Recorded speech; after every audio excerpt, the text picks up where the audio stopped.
इस पर राजेश जी नमस्कार। और क्लियरली आप जीजेसी की सफलता के बाद यहां पर हैं। इवन एज गोल्ड के प्राइसेस यहां पर लगातार तेजी के साथ कारोबार कर रहे हैं। बाइंग हमने बनते हुए देखी है। काफी यूफोरिया था एग्जीबिशन में, लोगों को लग रहा था कि शायद ये वन ऑफ द बेस्ट दिवालीज रह सकती है। कैसे देखते हैं आप यहां से खरीदारी इन स्तरों पर? हाँ मनीषा जी नमस्ते। बिल्कुल देखिए, जब जब हमने इंटरव्यू किया तब सब हम लोग बुलिश में बैठे हैं और आपको पिछले एक साल से हम लोग बता रहे हैं गोल्ड बहुत अभी अभी भी बुलिश है। और आज भी मैं यही कहूंगा कि मैं धीरज जी के बात से बिल्कुल सहमत हूँ कि अभी भी गोल्ड अच्छा खासा बुलिश है। लेकिन एक चीज मैं देखूं बताऊंगा कि पहले गोल्ड को केवल लॉन्ग टर्म के लिए देखा जाता था कि लॉन्ग टर्म में प्रॉफिट अच्छा मिलेगा। लेकिन अभी गोल्ड ने जो पिछले एक साल में रिटर्न दिया है वो शॉर्ट टर्म में भी बहुत जबरदस्त तरीके से रिटर्न दिया है। इस वजह से शॉर्ट टर्म और लॉन्ग टर्म दोनों इन्वेस्टर एक साथ अभी गोल्ड मार्केट में एंटर कर रहे हैं। और करेक्शंस की बात होती है लेकिन करेक्शंस बहुत ही निग्लिजिबल करेक्शंस आ रहे हैं गोल्ड में। और मुझे लगता है कि आने वाले दिनों में शायद दिवाली दिवाली के बाद तो मतलब मेरा ये अनुमान है, पिछले 5 साल का हम लोग जो एनालिसिस करते हैं उसमें तो हमने ये देखा है कि दिवाली के बाद उल्टा और गोल्ड बढ़ता है।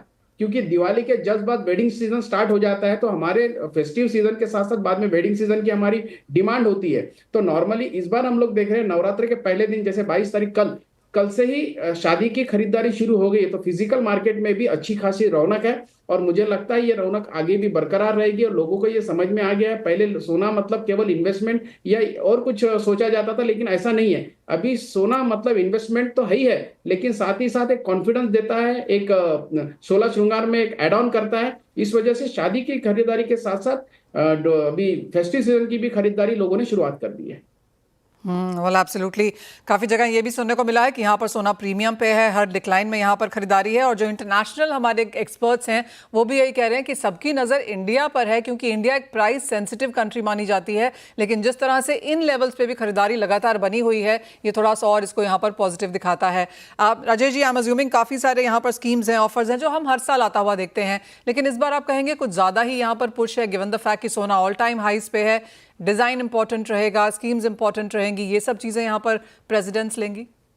नहीं बिल्कुल, all India gem and jewellery domestic council पूरी तरह से डोमेस्टिक मार्केट को एकदम ऑर्गेनाइज करने के लिए रेडी बैठा है। और साथ ही साथ सेल भी हमारा अच्छा खासा है क्योंकि कहीं ना कहीं ज्वेलरी अगर बिकती है तो ये 100% इससे जीडीपी में भी सपोर्ट मिलेगा, जीएसटी में भी सपोर्ट मिलेगा, हर जगह सपोर्ट मिलेगा। और विकसित भारत के लिए जिस तरीके से हमारे प्रधानमंत्री कोशिश कर रहे हैं उसमें हम लोग पूरी तरह से सहमति है और सहकार भी कर रहे हैं। और लेकिन गोल्ड के रेट को लेकर मैं पुनः एक बात ऐड करना चाहूंगा कि अभी भी फेड के 2 रेट कट की अपेक्षा है जो अक्टूबर 28 और दिसंबर में होने की है। तो लोगों को और इस चीज की 90% 90 to 92% तक के चांसेस है कि फेड रेट फिर से कट होने वाला है। तो इस वजह से भी गोल्ड अच्छा खासा बुलिश में जा रहा है। और रही बात डिमांड की तो मुझे लगता है जिस तरीके से हमारे प्रधानमंत्री जी ने GST 2 अर्थात जीएसटी बचत उत्सव करके जो बात कही है उससे बहुत ज्यादा मार्केट में अच्छा माहौल है, पॉजिटिव माहौल है।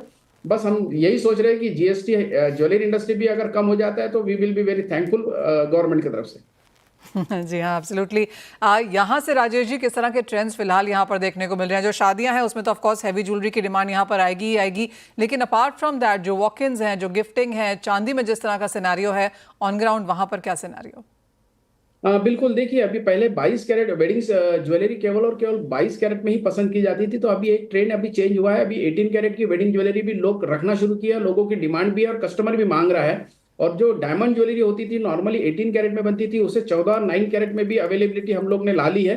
तो डीप पॉकेट जो जिनका नहीं है उनको खरीदारी करने में तकलीफ जाती थी तो उनके लिए ये एक पॉकेट फ्रेंडली एक एटमॉस्फेयर ज्वेलरी इंडस्ट्री की तरफ से बनाया गया है। और अभी रेंज वाइज देखिए सभी लोग इस इंडस्ट्री की तरफ अट्रैक्ट हुए थे। पहले अबाउ 40 जिनकी एज है वही केवल ज्वेलरी इंडस्ट्री की तरफ अट्रैक्ट रहते थे, उनके नीचे वाले जेंजीज या जिनकी उम्र इनसे कम है वो लोग नॉर्मली ज्वेलरी इंडस्ट्री की तरफ ज्यादा अट्रैक्ट नहीं रहते थे। लेकिन पिछले 1 साल में और 2 साल में जो बूम आया है गोल्ड मार्केट में और सिल्वर मार्केट में, इस वजह से लोगों का अट्रैक्शन बहुत ज्यादा बढ़ा है। और वो सभी लोग अभी अगर अपने व्हाइट गुड्स में या और कहीं उनका अगर सोचना है कि मुझे यहाँ खर्चा करना है तो उन्होंने अपना 50-50 कर दिया है। 50% वो ज्वेलरी इंडस्ट्री में अपना इन्वेस्ट भी कर रहे हैं, उस चीज को यूज भी कर रहे हैं। क्योंकि अगर मैं देखता हूँ सिल्वर में भी अगर 9 to सिल्वर जो है वो भी बहुत ज्यादा पसंद किया जाने लग गया है। अभी हम लोग तो हर बार कहते हैं silver is the new gold और silver is the youngest child of the industry. तो इस वजह से भी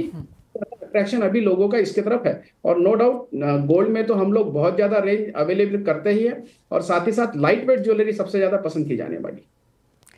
राजेश जी बहुत शुक्रिया साथ जोड़ने के लिए, और हमेशा वो काफ़ी हाई वाइब ऑप्टिमिस्टिक व्यू के लिए भी, जहां पर उम्मीद यही है कि सोने में डिमांड यहां पर काफ़ी निकल के आएगी, और साथ ही साथ जिस तरह का चांदी में यहां पर फेवर हमने आता हुआ देखा है, यहां पर भी काफ़ी सपोर्ट है। दिनेश जी आपसे